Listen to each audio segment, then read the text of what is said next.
लक्ष्मण तुरत बुलाए, पुरजन दीप समाज, राजू दीन सुग्रीव कह, अंगद कह जुगराज।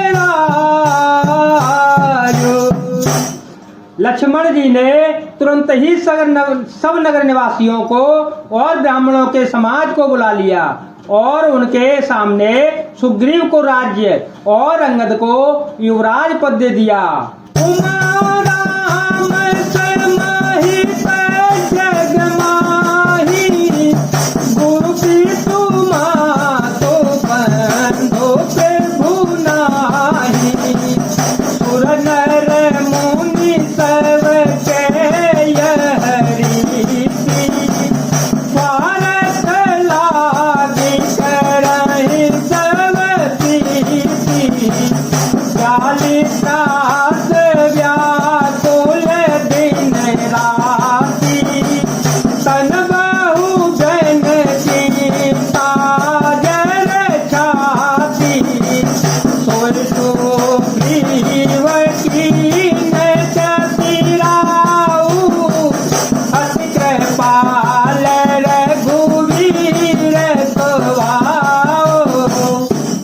हे पार्वती, जगत में श्री राम जी के समान हित करने वाला गुरु, पिता, माता, बंधु और स्वामी कोई नहीं है। देवता, मनुष्य और मुनि सबकी यही रीति है कि स्वार्थ के लिए ही सब प्रीति करते हैं। जो सुग्रीव दिन रात बाली के भय से व्याकुल रहता था, जिसके शरीर में बहुत से घाव हो गए थे और जिसकी छाती चिंता के मारे जला करती थी, उसी सुग्रीव को उन्होंने वानरों का राजा बना दिया। श्री रामचंद्र जी का स्वभाव अत्यंत ही कृपालु है।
जो लोग जानते हुए भी ऐसे प्रभु को त्याग देते हैं, वे क्यों न विपत्ति के जाल में फंसे। फिर श्री राम जी ने सुग्रीव को बुला लिया और बहुत प्रकार से उन्हें राजनीति की शिक्षा दी। फिर प्रभु ने कहा, हे वानरपति सुग्रीव, सुनो, मैं 14 वर्ष तक गांव बस्ती में नहीं जाऊंगा। ग्रीष्म ऋतु बीत कर वर्षा ऋतु आ गई, अंत मैं यहाँ पास ही पर्वत पर टिका रहूंगा। तुम अंगद सहित राज्य करो, मेरे काम का हृदय में सदा ध्यान रखना। तदंतर जब सुग्रीव जी घर लौट आए, तब श्री रामचंद्र जी परवर्षण पर्वत पर जाट के गिरी गुहा राखे रुचि राम कृपा निधि कछु दिन बात करेंगे आज। मंगल भवन मंगल हारी जब हो सुदशरथ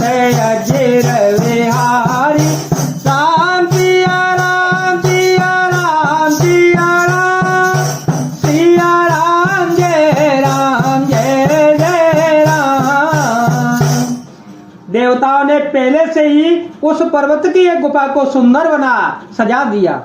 उन्होंने सोच रखा था कि कृपाकी खान श्री रामचंद्र जी कुछ दिन यहाँ आकर निवास करेंगे। सुंदर बन कुसुमते अति शोभा, गुंजत मधुपनि कर मधुलोभा, कंदमूल फल पत्र सुहाए, भये बहुत जब से प्रभु आए, देखे मनोहर चैलनुपा, रहे तनुज सहित सुर धूपा, मधुकर कदम तनु धरि देवा, करहि सिद्ध मुनि प्रभु के सेवा। सुंदर वन फूला हुआ अत्यंत सुशोभित है। मधुके लोग उसे भवनों के समूह गुंजार कर रहे हैं। जब से प्रभु आए तब से वन में सुंदर कंद मूल फल और पत्तों की बहुतायत हो गई। मनोहर और अनुपम पर्वत को देखकर देवताओं के सम्राट श्री राम जी के छोटे भाई सहित वहां रह गए। देवता, सिद्ध और मुनि भौरों, पक्षियों और पशुओं के शरीर धारण करके प्रभु की सेवा करने लगे। मंगल रूप भयो बन कवते, सिंह निवास रमापति जवते, सत्य लायके शोभ्र सोहाए, सुखयासीन कहाँ दो भाई, मंगल भवन मंगल हारी, प्रभु सुदर्शन तय रवे हारे, अनुज तन कथारने का, भगते वीर सिंह पनीति विवेका, वर्षा काल में घन वर्षाए, गरजत लागत परम सुहाए। जब से रमापति श्री राम जी ने वहां निवास किया तब से वन मंगलमय रूप हो गया। सुंदर स्फटिक शिला की अत्यंत उज्ज्वल शिला है, उस पर दोनों भाई सुखपूर्वक विराजमान हैं। श्री राम जी के छोटे भाई लक्ष्मण जी से भक्ति, वैराग्य, राजनीति और ज्ञान की अनेकों कथाएं कहते हैं। वर्षा काल में आकाश में छाए हुए बादल गरजते हुए बहुत ही सुहावने लगते हैं। लक्ष्मण देखो मोर गण, नाचत वारिद पेखी, जही विरति रत हरस जस, देसु भगत कहूँ देखी, मंगल भवन अमंगल हारी, द्रवहु सुदशरथ अजर विहारी। श्री राम जी के कहने लगे, हे लक्ष्मण, देखो मोरों के झुंड बादलों को देखकर नाच रहे हैं, जैसे वैराग्य में अनुरक्तग्रस्त किसी विष्णु भक्त को देखकर हर्षित होते हैं। जय जय श्री राम, जय वीर हनुमान जी महाराज, जय भोलेनाथ, जय दीननाथ।